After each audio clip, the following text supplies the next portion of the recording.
Hi guys, Harvey here with a banger new YouTube video on youtube.com. In this epic episode I'm gonna talk about this speed paint and you will have to listen or I'll cry. Before I start, let's get this set up right. Let's get this thing going. So of course we have to start with the planning phase, so I just slammed down some ideas, including colors and poses, until I got this one that I obviously liked enough to use as the final pose. I liked the idea of something that could make Q look as small as they may feel trying to fit in with human people. I wanted to do a lineless style because I felt it would give a very human energy to Q, considering I wanted the end product to be quite techy. Here you can actually see me getting frustrated trying to use this blending brush. I was getting rage baited because the colors were getting so muddy, probably BC of them being too contrasting. I switched to an airbrush because it gave me smooth gradients that would help give the illusion of lighting and some texture in a way that adds some drama. I did a lot of winging it on this project, including most of the skin details and the perspective. Q is usually cast in complete shadow, so there also isn't much to reference on specific structures or parts. The original concept was based off an album cover or poster, hence the details later added. But I also wanted to show a Q that was almost scary or uncanny. I wanted it to be gross almost. One of my favorite aspects of Q is just how horror he can be as a concept.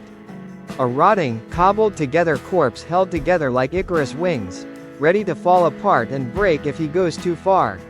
Whatever that far may be. But at the end of it all, Q is not some monster.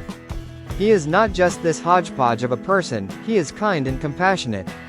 He is huge, but he's also gentle when it matters, and anyone who gets to know him will see that. Anyways, let's talk about process more.